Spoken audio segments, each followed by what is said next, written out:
Hello मेरे प्यारे बच्चों। आज हम सुनेंगे कहानी मेहनत का मंत्र। इस कहानी को प्रथम बुक्स द्वारा पब्लिश किया गया है और इसके ट्रांसलेटर हैं शोभित महाजन। यह बात बरसों पुरानी इरावदी के तट पर एक छोटा सा गांव था।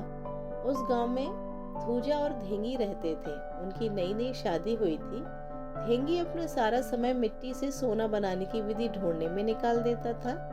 दिन भर वह तरह तरह के प्रयोग करता और सपनों में अपना समय गंवाता, पर जादू टोना सफल होता नजर नहीं आ रहा था। कोई मंत्र, कोई तरकीब कामयाब नहीं हो रही थी। मिट्टी मिट्टी ही रहती है, सोना बनने का दूर तक नामो निशान था। इधर खुश रहने वाली थूजा भी अब चिंतित दिखाई देने लगी थी। घर का सारा पैसा खत्म हो चला था। 2 जून खाना जुटाना भी मुश्किल होने लगा।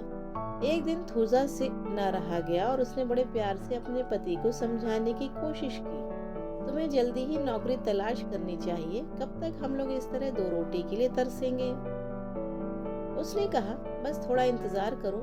मिट्टी को सोना बनाने का उपाय जल्दी ही मेरे हाथ आने वाला है और फिर हम लोग अमीर हो जाएंगे। इसके बाद हमें कभी काम करने की जरूरत नहीं होगी। धेंगी ने जवाब दिया। निराश होकर थूजा अपने पिता से सलाह लेने पहुंची।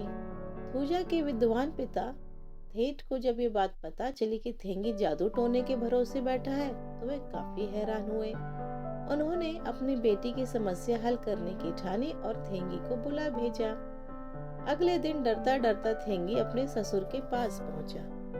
धेंगी ने उसे अलग ले जाकर बताया कि कुछ साल पहले वह भी जादू टोना करते थे और मिट्टी से सोना बनाने में खास रुचि रखते थे। पूरी दोपहर वे बड़े ध्यान से धेंगी के विचारों और विधियों के बारे में जानकारी लेते रहे। सुनते सुनते उनके चेहरे पर अचानक एक चमक सी आई और उन्होंने धेंगी से कहा, तुम बिल्कुल सही रास्ते पर हो, सफलता के बहुत करीब हो। बस तुम्हें 1 किलो सफेद चूर्ण की जरूरत है। यह चूर्ण केले के पत्तों पर मिलता है। इस चूर्ण में ऐसी जादुई शक्ति है जो मिट्टी को सोना बना देती है। बूढ़ा होने के कारण मैं तो यह काम नहीं कर सकता, पर तुम जरूर कर सकते हो। क्या तुम्हें 1 किलो जादुई चूर्ण इकट्ठा करने की क्षमता है? एक बार तो धेंगी उलझन में पड़ गया। 1 किलो चूर्ण इकट्ठा करने का मतलब था उसे हजारों केले के पेड़ बोने होंगे। जब पेड़ बड़े हो जाएंगे तब उनके पत्तों से चूर्ण इकट्ठा करना पड़ेगा। कड़ी मेहनत और कई साल के परिश्रम के बाद ही कुछ हाथ लगेगा। पर यह सोचकर कि उसके बाद वह बहुत मालामाल हो जाएगा, उसमें जोश आ गया। थेंट के सामने उसने हामी भर दी। थेंट ने धेंगी को काम शुरू करने के लिए पैसे दिए और केले के पेड़ बोने के समय पढ़ने वाला मंत्र भी बताया।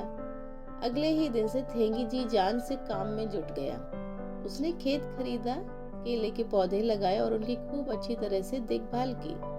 जब पौधे बड़े हुए, उनमें केले के गुच्छे लगे, तब उसे पत्तों पर सफेद चांदी सा चमकता हुआ चूर्ण दिखाई दिया।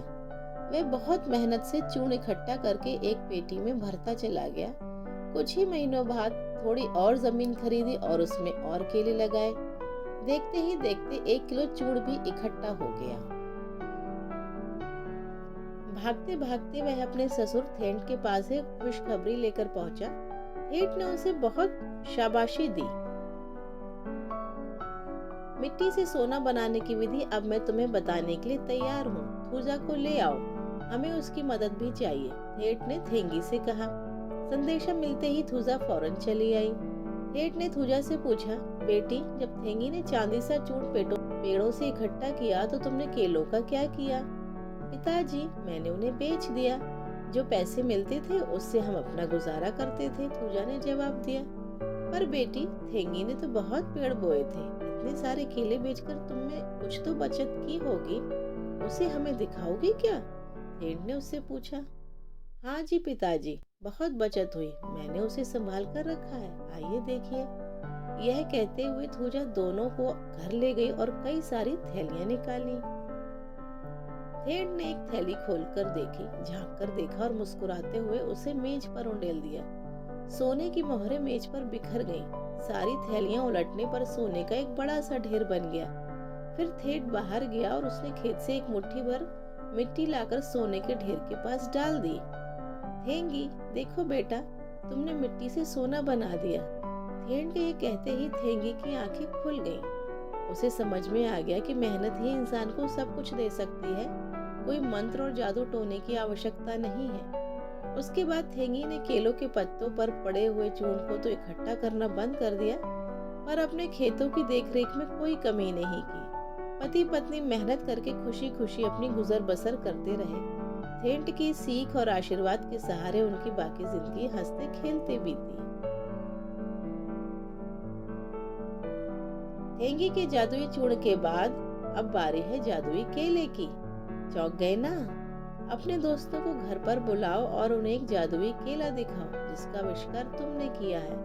एक ऐसा केला जिसे काटने की जरूरत नहीं, क्योंकि वह फांकों में ही उगता है। उसके लिए आपको चाहिए कुछ पके हुए केले, एक सुई या टूथपिक। बनाने के लिए सुई को केले में नीचे से 1 इंच की दूरी पर घुसाओ, फिर दाएं बाएं हिलाओ। ध्यान रहे कि सुई केले की दूसरी तरफ से बाहर न निकले। सुई निकालो, 1-1 इंच की दूरी पर यह क्रिया दोहराओ। अब तुम्हारे केले में करीब 5-6 छेद हो जाने चाहिए। सब केलों के साथ ऐसा ही करो। अब अपने दोस्तों को ये मजेदार जादुई केले खिलाओ। जैसे ही वे केले का छिलका छीलेंगे, उनके चेहरे देखने लायक होंगे, क्योंकि छिलकों के अंदर होंगे कटे हुए टुकड़े। बच्चों, इस कहानी से क्या सबक मिला कि जादू टोने और मंत्र से कुछ नहीं होता है। हमें अपने कर्म करने होते हैं, मेहनत करनी होती है। मेहनत से ही हम पैसा कमा सकते हैं, मिट्टी को सोना बना सकते हैं। फिर मिलते हैं, तब तक गुड बाय।